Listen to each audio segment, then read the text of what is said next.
Good day, everyone. So, for today's topic of Group 2 report is all about conformity, deviance, and social control conformity. These are the topics to be discussed.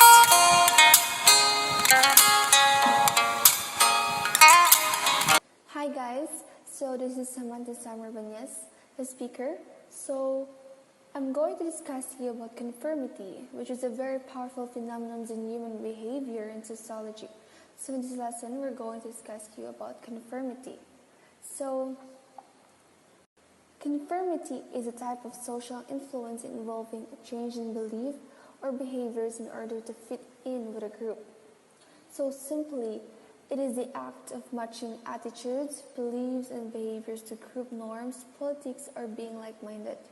So when we say norms, norms are implicit, specific rules shared by a group of individuals that guide their interactions with others. So people often choose to conform to society rather than to pursue personal desires, because it is often easier to follow the path others have already made rather than creating a new one. So what I meant here is it is something that from the word conformity, it is something that you're going to change your behavior in order to fit in or go along with the people around you. In some cases, this social influence might involve agreeing with or acting like the majority of people in a specific group, or it might involve behaving in a particular way in order to perceive as normal by the group. So for example, people tend to follow social norms when eating or watching television, even when alone. So if what you see others have already made or have already created, you tend to follow that path because it's much more easier for you to follow than creating a new one. So simply, that what is conformity meant. And in order for you to fit in with a group, like normal, like you're being normal with the group, and like you follow the specific desires that they have and they have made in that specific group. So next we have the types of conformity. So what we have here first is compliance or group acceptance. So this occurs when an individual accepts influence because he hopes to achieve a favorable reaction from another person or group. So this simply means involving changes one's behavior while still internally disagreeing with the group. So you tend to conform what the group has been doing. And you tend to change your own behavior just for you to fit in with the group. So that is what we call compliance. So next is we have internalization, genuine acceptance of group norms. So this occurs when an individual accepts influence because the content of the induced behavior, the ideas and actions of which is composed, is intrinsically rewarding. So this occurs when we change our behavior because we want to be like another person. We want to follow what that person has been doing. Like we tend to be that person, to be that specific person. And it's a way that we change our own behavior just to fit into that person. So that is what we call internalization. Next is we have identification or group membership.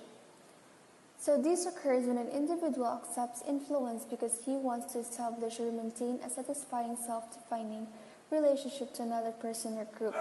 So simply this means that it usually occurs when people conform to what is expected of them based on their social roles. So Zimbaria's famous Stanford Prison experiment is a good example of people altering their behavior in order to fit in their expected roles. So however, the experiment has come under intense scrutiny in recent years. So just like me, if I'm going to put myself in this type of conformity, I tend to conform what people has been expected, what people has been expected based on my social rules. So that's why I want to conform for me to fit in to what has been people thinking or what has been people expected based on my social roles. So that is what we call identification.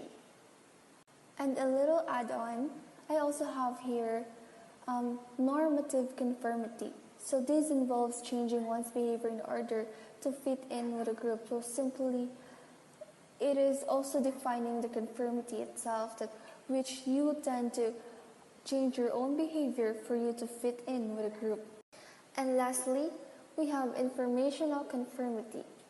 So this happens when a person lacks the knowledge and looks to the group for information and direction.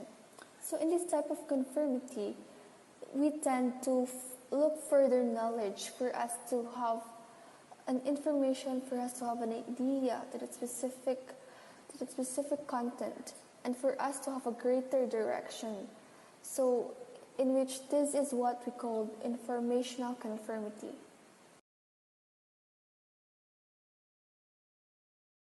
Before I'm going to move on to the examples of conformity, if some of you ask, why do people conform? So there are three main reasons as to why people conform. First is we have normative social influence. Second is informational social influence. And third is we have social impact theory. So in the first reason we have is the normative social influence. This type of social influence is associated most commonly with compliance. So simply, like going along with the majority even if you don't accept their beliefs because you just want to be accepted. And second is we have the informational social influence. This is where someone conforms to view because they believe to be correct.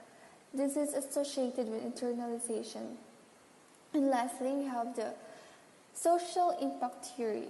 So in this theory, developed by Latané to explain why people conform in some situations, but not others. So we have here the key principles like number, strength, and immediacy. So those are some of the key principles that is based on this social impact theory. And if you want to ask as well, is conformity a good thing? So by being conformists, we copy the things that are popular in the world, and those things are often good and useful. So for example, most people don't understand how germs can cause disease, but they know they should wash their hands after using the bathroom. So especially that we are all facing this new normal.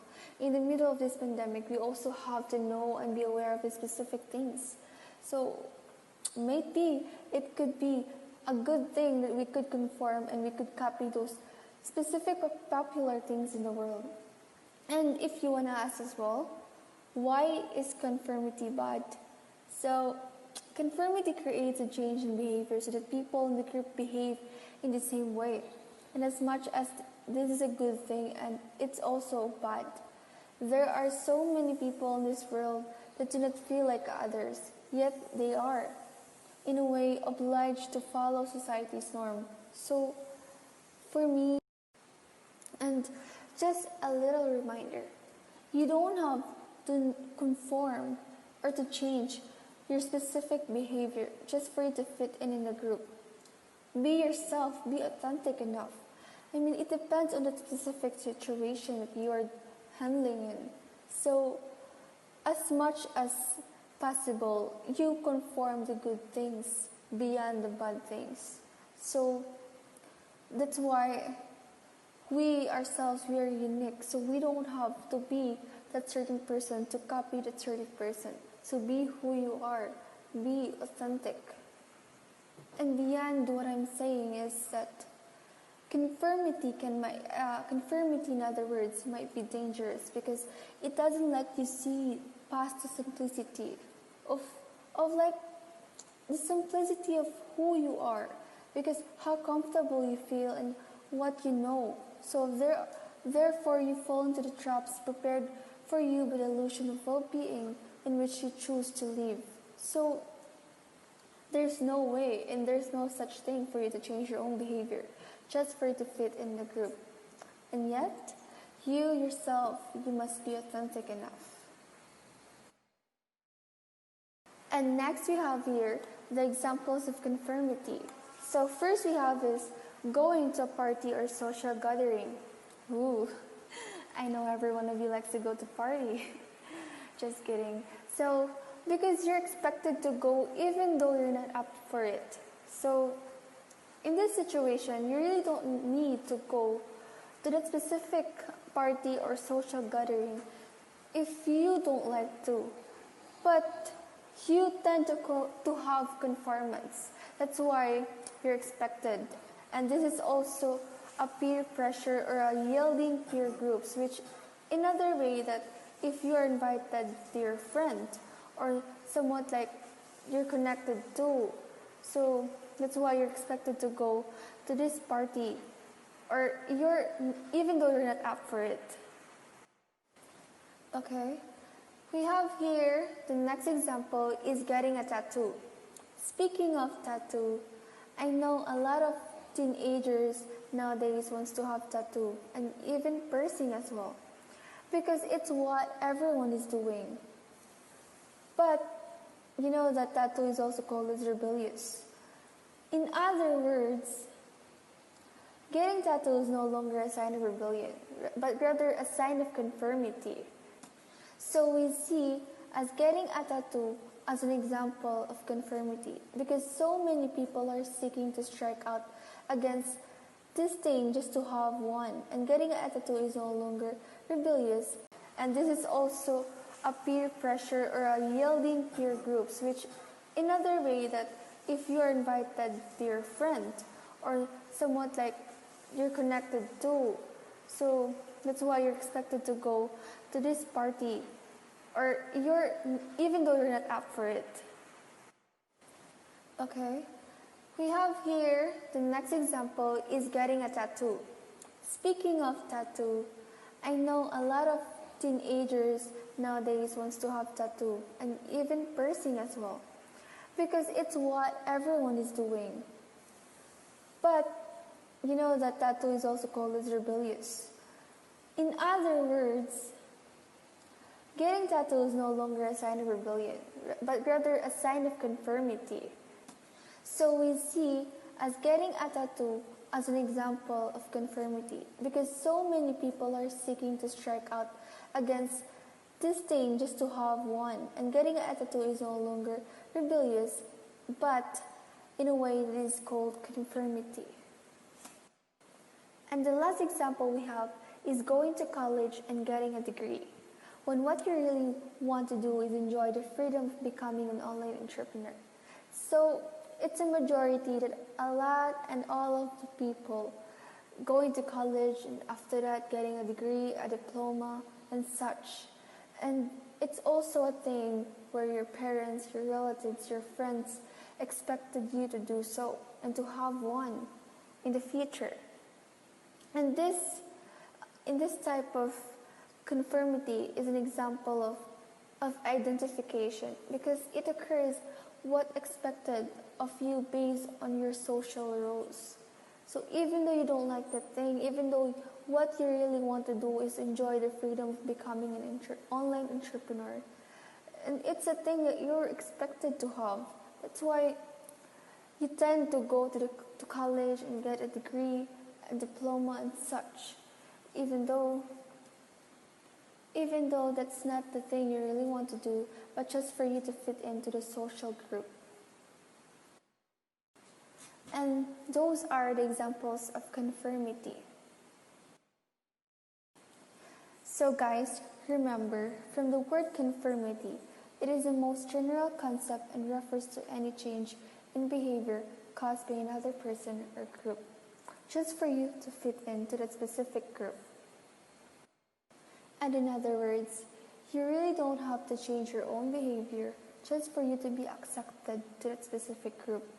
Because showing the real you and being authentic enough is the best way, rather than conforming yourself to be accepted in that specific group. But there's no question that if you want to conform, especially to the good things, for you to have knowledge and to gain ideas, to be plotted to a right direction. So just always remember that use the word conformity in a good way. And good afternoon, everyone. This is Cleford Reponte, and I will be talking about deviance. So, what is deviance? Deviance is the fact or state of departing from usual or accepted standards, especially in social or sexual behavior. It is different from what is considered to be normal or morally correct. So, what is the usual accepted standard in society? We have social norms, right? So, deviance in this definition means when you violate norms of the society, such as folkways or mores. But defiance also means violating a formally enacted rule, example crimes. When you violate law, that's already an act of defiance. Now let's talk about the examples, the types of defiance. Now, let's talk about two types of defiance. First is formal defiance. It is described as a crime which violates laws in a society. So again, when you violate a certain law, that is already an act of formal defiance. Examples are robbery, theft, rape, murder, and assault. Second one is informal defiance. Examples of informal defiance are picking one's nose, belching loudly, or standing unnecessarily close to another person. Like for informal defiance, guys, right? You can feel it. Like when a stranger stands close to you, usually in public areas, you would feel uncomfortable. You would think that this person is planting some plans toward you or other uncomfortable thoughts that run through your mind, right? So that is already an act of unwritten rules of social life. Next one is picking your nose or picking one's nose, which means inappropriate for society since aside from it is an incorrect hygiene, that is also unaccepted by society. Hence, informal defiance are only minor violations that break unwritten rules of social life. Like for example, for examples for that are mga norms, folkways, or mga mores. So this afternoon, I will be talking about social control in becoming a member of society. So I want everyone to listen. Definition: the rules and standards of society that circumscribe individual action through the inculcation of unconventional sanctions and the imposition of formalized mechanisms. So we have our example of this social control is our government here in the Philippines. Our government implements laws or policies to our society to enforce and exercise a social control. Our government look after their people to ensure that everyone follows and abide the laws and policies of the community. They are also giving punishments to those who try to disregard or break the orders of the law and policies. If proven guilty of such misbehavior, chances are criminal cases and imprisonment. And social control has two types, which are formal control and informal control. Now let's talk about formal social control. Formal social control is implemented by authorized agents, including police officers, military officers, and others. It is carried out as a last option at some places when the desired behavior is not possible, though where formal control is practiced varies with countries. So, at the latter part of this, I will be providing an example for this, for the formal social control, but in this definition, it says that formal control is settled formally by those people in authority. For instance, that there are troubles in a certain area, they are the ones in charge for that settlement. Moving on to informal social control, it is exercised by a society without stating any rules or laws. It is expressed through norms and customs. Traditional societies mostly embed informal social control culture to establish social order. So I will be giving an example for this later on. So here we go with the examples. First is formal social control example. This example is policing because it can see in the sidewalk area and it is ordered by the law. So it says no dogs or animals in play parks. And in addition to that, example for formal control is hitting When you are physically hit by someone, then police officers or those officers who are timely nearby to the incident may settle the problem. And later on, when the victim insists for a charge, the attending police officers may assist you in rising the situation to the formal trials. And he may file a case for the injury.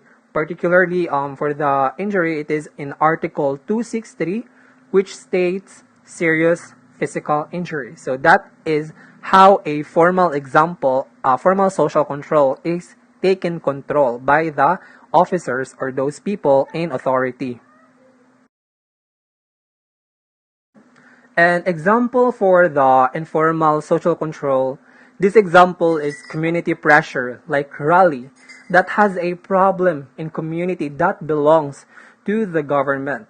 Raleigh is actually an example of informal social control since this is one act of norms.